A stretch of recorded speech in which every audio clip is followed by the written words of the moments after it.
Assalamualaikum warahmatullahi wabarakatuh. Terima kasih sudah klik video ini. Semoga kita selalu diberikan kesehatan, kelancaran rizki, dan semoga Allah Subhanahu wa Ta'ala mempermudah segala urusan kita. Amin, amin ya rabbal alamin. Mengapa bangsa Rum disebut dalam hadis Rasulullah padahal mereka bukan kaum muslimin? Mengapa justru bangsa Rum yang kini dipahami sebagai Eropa dan Rusia disebut akan menang di akhir zaman? Dan apakah benar Vladimir Putin hanyalah bidak dalam nubuah besar Rasulullah tentang Malhamah Kubro dan kembalinya kejayaan Islam? Sejak pecahnya perang Ukraina, dunia kembali menoleh ke timur. Rusia melawan Barat, NATO terpecah, Yerusalem menjadi bara yang belum padam. Tapi di balik konflik ini ada pesan nubuat yang nyaris terlupakan, yaitu tentang perjanjian damai antara umat Islam dan bangsa Rum, dan pertumpahan darah di medan paling dahsyat dalam sejarah manusia. Hari ini sejarah bukan lagi tentang masa lalu, tapi sedang ditulis, dan kita hidup di tengah-tengahnya.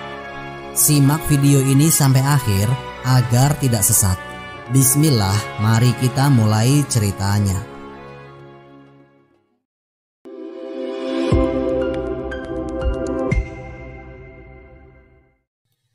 Warisan Imperium Timur.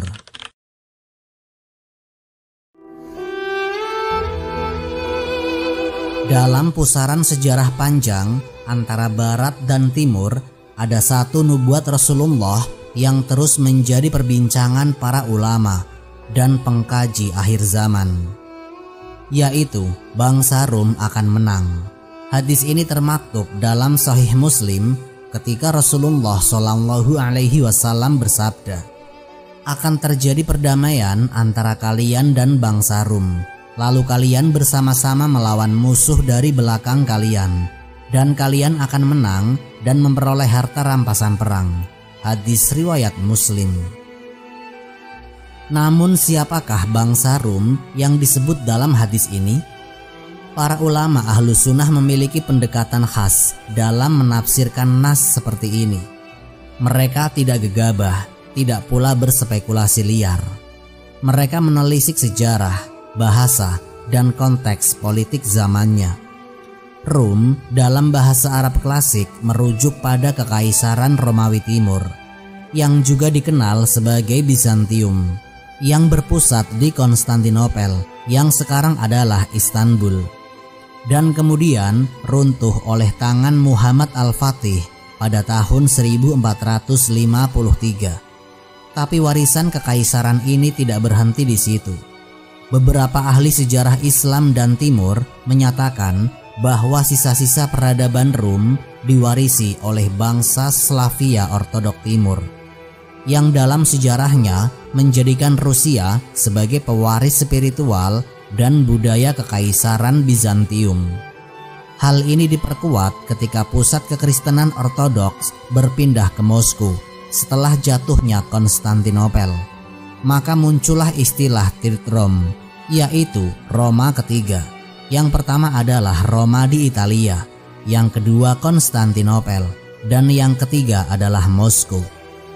Ini bukan sekedar jargon keagamaan, tetapi sebuah doktrin politik dan religius yang dihidupi oleh para Tsar Rusia selama berabad-abad.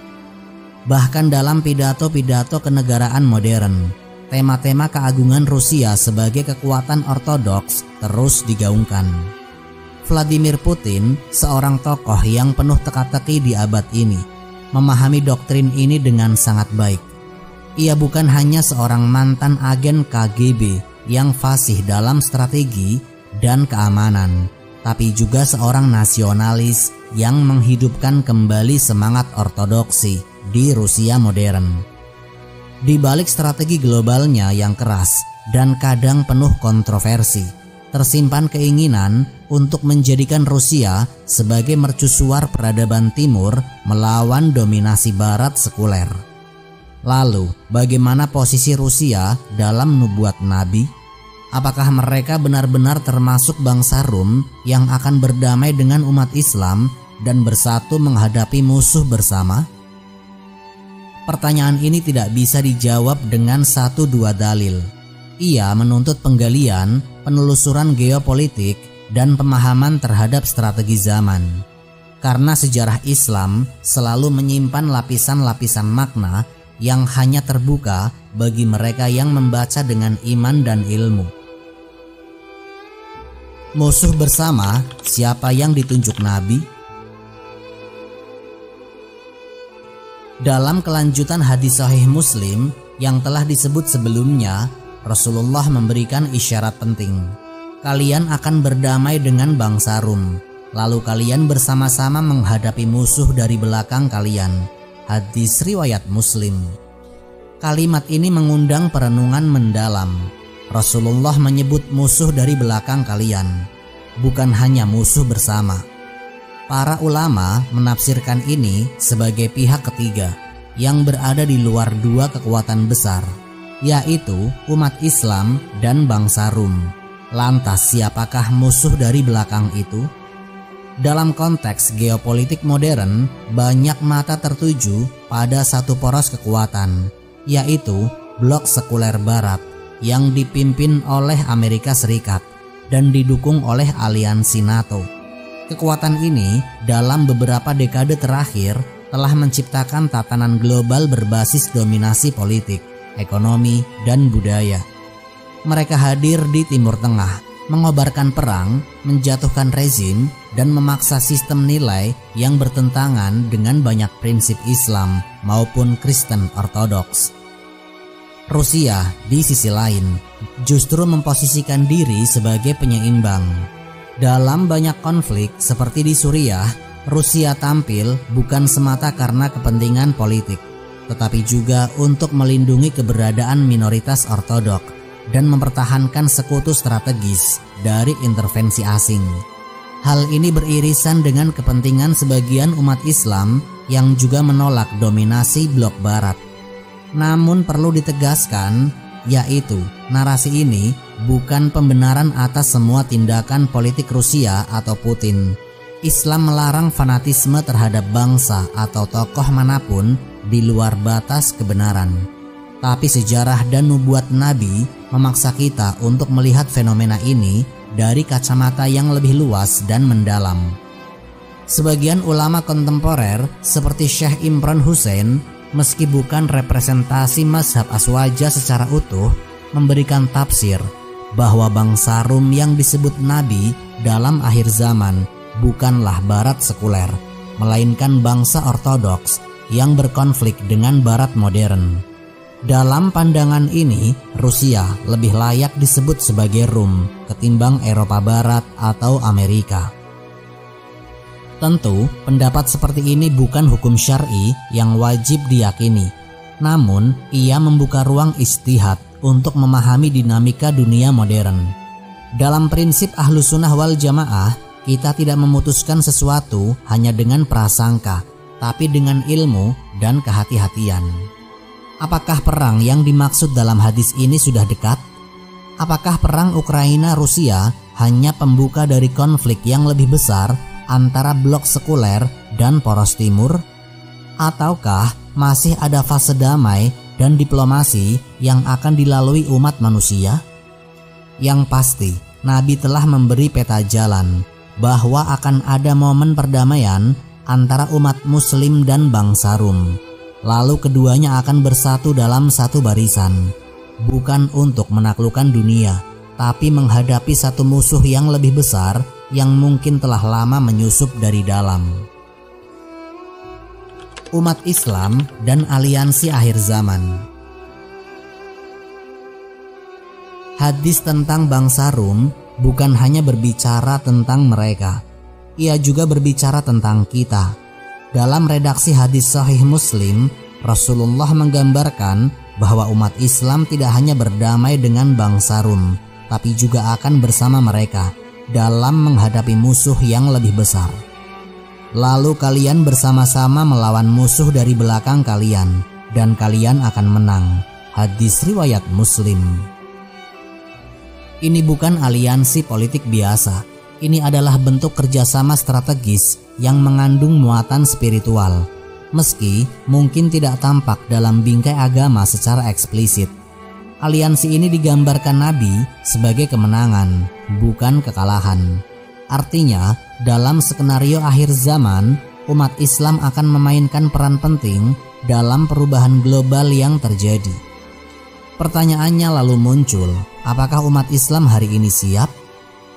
Kondisi umat Islam saat ini bisa dikatakan tercerai-berai. Banyak negeri Muslim berada dalam cengkeraman konflik internal, kemiskinan, dan ketergantungan ekonomi pada kekuatan asing.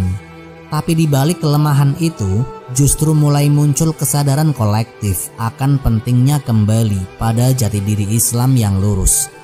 Bangkitnya kesadaran politik Islam di banyak negeri, dengan tetap menjunjung moderasi dan keadilan, merupakan tanda bahwa fajar kebangkitan itu telah menyingsing. Di sisi lain, bangsa Rum dalam narasi ini, yaitu Rusia Ortodoks, juga sedang mengalami fase transformasi. Di bawah Vladimir Putin, Rusia menunjukkan tekad kuat untuk kembali pada akar ortodoksinya. Pembangunan gereja besar, penguatan identitas spiritual, dan penolakan terhadap ideologi liberal radikal yang berkembang di Barat menjadi bagian dari kebijakan negara. Disinilah titik temu simbolik mulai muncul. Meski berbeda agama, umat Islam dan bangsa Rum memiliki satu kesamaan penting, yaitu keduanya menolak nilai-nilai sekularisme ekstrim dan hegemoni budaya dekaden yang ditawarkan oleh kekuatan Barat. Ini menjadi benih awal dari kemungkinan kerjasama strategis, sebagaimana digambarkan dalam hadis Nabi. Tapi ingat, aliansi ini tidak berarti kita memuja atau mengikuti bangsa Rum secara membabi buta. Sebaliknya, umat Islam harus tampil sebagai mitra yang adil dan teguh. Bukan budak kekuatan besar, tapi pemegang prinsip.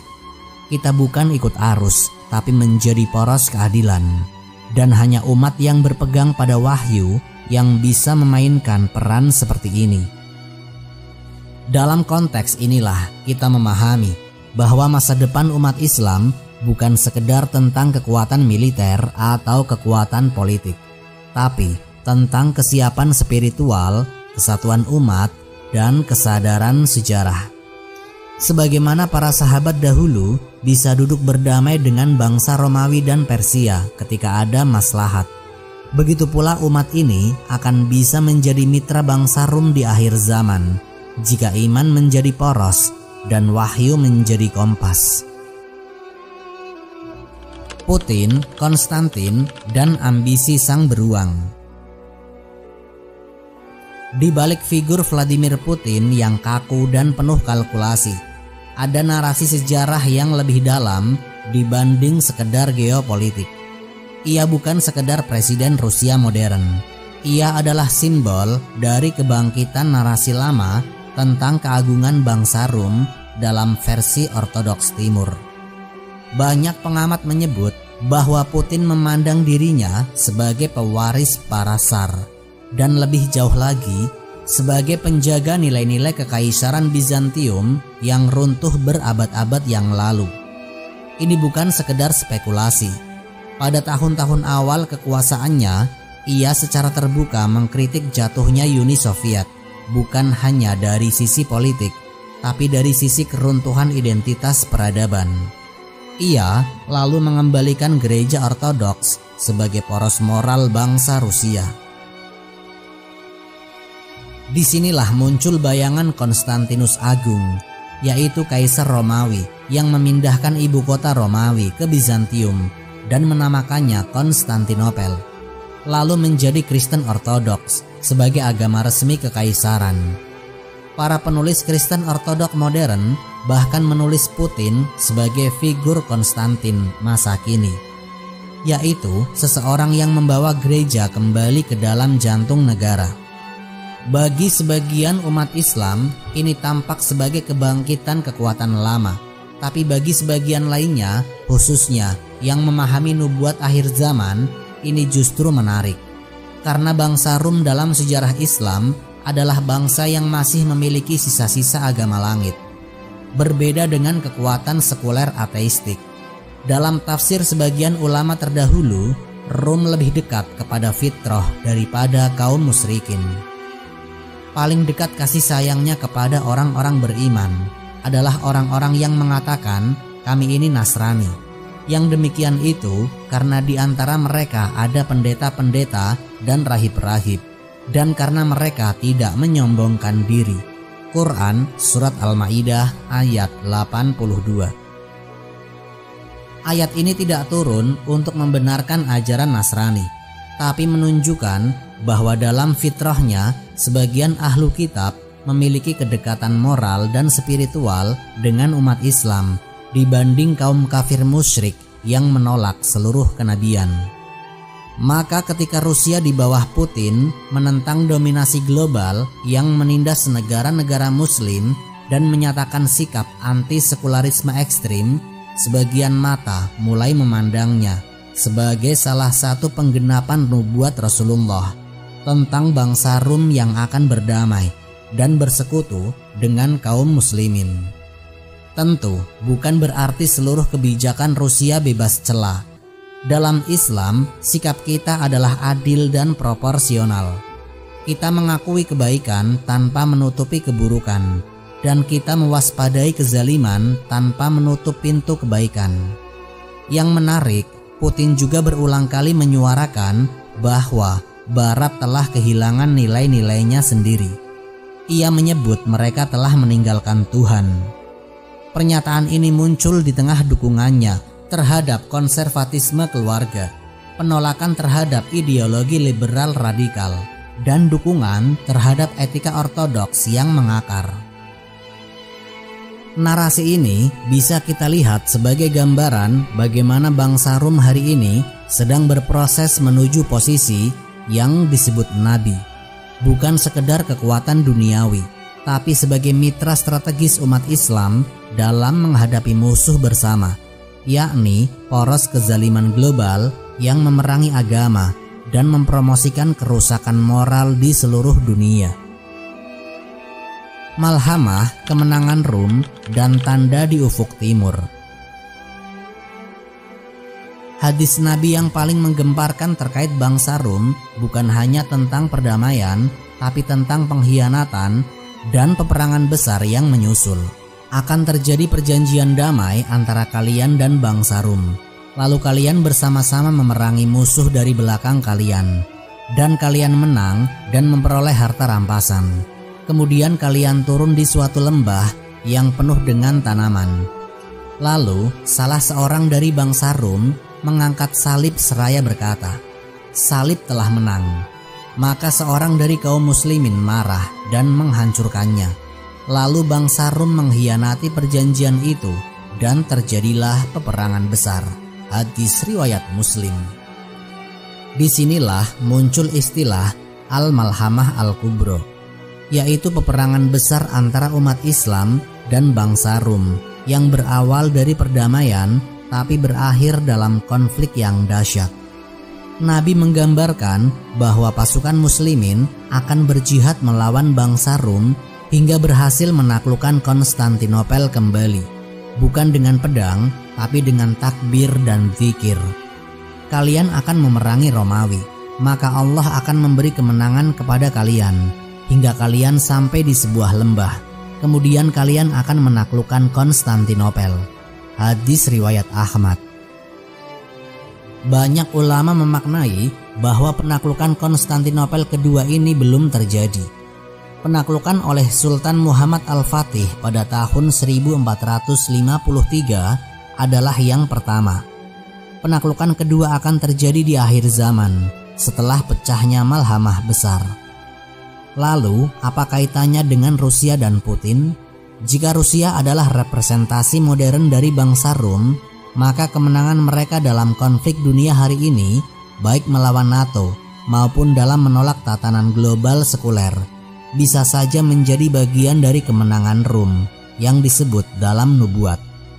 Tapi kemenangan itu bukan akhir, sebab dalam riwayat yang sama, mereka akan mengkhianati aliansi dan Allah akan menulis babak baru dalam sejarah manusia, yaitu perang akhir zaman. Disinilah umat Islam akan tampil sebagai pemegang panji, bukan pelengkap penderitaan. Mereka akan dipimpin oleh sosok luar biasa, yaitu Imam Mahdi. Dalam berbagai hadis sahih, Imam Mahdi akan muncul dari arah timur. Ia tidak datang dari kekuasaan, tapi dari kehinaan. Ia tidak tampil dengan dukungan militer, tapi dengan kekuatan iman dan keadilan. Para ulama Ahlus Sunnah meyakini bahwa Imam Mahdi akan memimpin umat Islam dalam fase paling menentukan dalam sejarah manusia. Dimulai dari hijrah ke Madinah, kemudian baiat di Mekah, lalu memimpin perlawanan terhadap pasukan kezaliman. Setelah malhamah besar, umat Islam akan menaklukkan Konstantinopel. Lalu muncullah Dajjal. Ketika umat dalam kondisi paling tertekan, turunlah Isa bin Maryam alaihi salam dari langit, memimpin langsung pembantaian terakhir terhadap fitnah Dajjal dan pengikutnya. Semua ini bukan fiksi, ini adalah nubuat. Dan nubuat bukan sekedar ramalan, ia adalah janji Allah yang pasti terjadi. Pertanyaannya bukan apakah ini akan terjadi, tapi apakah kita siap ketika ia terjadi? Rusia dan bangsa Rum, sebagaimana umat Islam sendiri, hanyalah poin dari panggung besar yang telah Allah rancang. Siapa yang berada di pihak kebenaran akan Allah menangkan. Siapa yang tersesat dalam kebencian, nasionalisme sempit, atau fanatisme buta akan tersingkir dari sejarah. Maka bukan tugas kita untuk mendewakan Putin, bukan pula untuk mencaci Rusia. Tugas kita adalah tajdid niat dan tafakuh fiddin, memperbarui iman dan memperdalam ilmu. Karena medan akhir zaman bukan hanya medan perang fisik, tapi perang makna, perang keimanan, dan perang yang mempertahankan hati agar tetap dalam hidayah. Di tengah keguncangan dunia saat ini, dari Ukraina hingga Gaza, dari Washington hingga Damaskus, tanda-tanda semakin dekat. Tapi kemenangan bukan milik yang kuat secara teknologi, melainkan yang lurus dalam akidah, sabar dalam ujian, dan teguh dalam tauhid. Jika bangsa Rum hari ini tengah menuju takdirnya, maka umat Islam pun harus bersiap menyongsong peran besarnya, sebagaimana janji Rasulullah. Islam akan tetap tegak hingga tegaknya hari kiamat, dan akan tetap ada sekelompok dari umatku yang berpegang teguh pada kebenaran dan tidak membahayakan mereka orang yang menyelisihi mereka atau mencela mereka hingga datang keputusan Allah. Hadis riwayat Muslim. Mari kita tutup narasi ini dan mengambil pelajaran yang bisa kita petik. 1. Sejarah adalah cermin, bukan sekedar cerita. Narasi tentang bangsa Rum dan Rusia mengajarkan bahwa sejarah bukanlah masa lalu yang mati. Ia adalah peta besar yang Allah bentangkan untuk menunjukkan kemana arah umat manusia. Dengan memahami sejarah, kita bisa membaca tanda-tanda zaman, mengenali siapa kawan dan siapa lawan, serta bersiap menyongsong masa depan dengan kesadaran, bukan dengan ketakutan. Akan selalu ada pelajaran dalam sejarah bagi siapa yang mau memperhatikan. Quran Surat Yusuf ayat 111. Kedua, umat Islam harus jadi subjek sejarah, bukan objeknya. Hadis-hadis akhir zaman menunjukkan bahwa umat Islam bukan hanya penonton dari peristiwa besar dunia, tapi seharusnya aktor utama. Saat bangsa-bangsa besar menggenggam senjata dan ideologi mereka, umat Islam digembleng oleh ilmu, iman, dan ujian. Maka tugas kita bukan bersikap reaktif, tapi proaktif dalam menyiapkan generasi, ilmu, dan mental untuk peran besar yang akan datang. Yang ketiga, menilai dunia secara adil dan proporsional. Putin atau Rusia bukan malaikat. tapi kita diajarkan untuk menilai secara adil. Allah memerintahkan kita untuk jujur dalam menilai, bahkan terhadap musuh. Quran Surat Al-Ma'idah ayat 8. Jika ada kebaikan, akui. Jika ada kezaliman, tolak. Jangan terjebak pada dikotomi hitam putih yang sempit. Inilah sikap Ahlus Sunnah wal Jamaah. Tawazun atau seimbang, wasatiyah atau moderat dan adil. Yang keempat, kemenangan sejati bukan di dunia, tapi di sisi Allah. Hadis-hadis tentang akhir zaman menegaskan bahwa kemenangan fisik hanyalah sarana. Kemenangan sejati adalah ketika hati tetap teguh dalam iman, meski dunia gempar. Karena banyak yang menang secara militer, tapi kalah dalam makna. Dan banyak yang tampak kalah di mata manusia, tapi dimenangkan Allah dalam derajat dan surganya. Beruntunglah orang-orang yang asing, hadis riwayat Muslim, yaitu mereka yang tetap memegang sunnah ketika manusia menolaknya.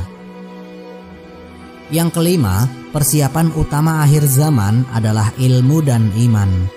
Bukan kekuatan militer atau teknologi yang akan menyelamatkan kita di akhir zaman, tapi tauhid yang murni, ilmu yang benar, dan kesabaran yang panjang. Kita tidak diperintahkan untuk menebak tanggal munculnya Dajjal atau Imam Mahdi, tapi untuk memperbanyak amal, memperkuat ukhuwah, dan membentengi keluarga kita dari fitnah. Yang keenam, akhir zaman adalah masa ujian dan saringan. Nubuat Nabi mengisyaratkan bahwa dunia akan menyempit sebelum ia dilapangkan kembali. Malhamah, Dajjal, dan krisis global bukan untuk menakut-nakuti, tetapi untuk menyaring siapa yang jujur imannya dan siapa yang hanya ikut-ikutan. Maka inilah saatnya memperbaiki diri, memperdalam ilmu, dan membangun keteguhan rohani. Yang ketujuh, Allah telah menjanjikan dan janjinya pasti terjadi. Akhirnya, semua narasi ini mengingatkan kita bahwa meskipun dunia tampak kacau, Allah tetap mengatur segalanya. Setiap pergerakan sejarah, setiap kemenangan dan kekalahan adalah bagian dari skenario ilahi yang akan berujung pada tegaknya kebenaran dan kehancuran kebatilan. Dan kami hendak memberi karunia kepada orang-orang yang tertindas di bumi, seperti umat Islam, dan menjadikan mereka pemimpin-pemimpin serta menjadikan mereka ahli waris bumi ini. Quran Surat Al-Qasas ayat 5. Wallahu a'lam bishawab. Semoga kisah ini memberikan manfaat dan menjadi pengingat bagi kita semua untuk terus memperbaiki diri serta meningkatkan ketaatan kepada Allah Subhanahu wa Ta'ala. Lebih dan kurangnya mohon dimaafkan. Yang benar datangnya dari Allah Subhanahu wa Ta'ala. Khilaf atau keliru itu datangnya dari saya pribadi sebagai manusia biasa. Sampai jumpa di kisah-kisah inspiratif berikutnya. Akhirul kalam, wassalamualaikum warahmatullahi wabarakatuh.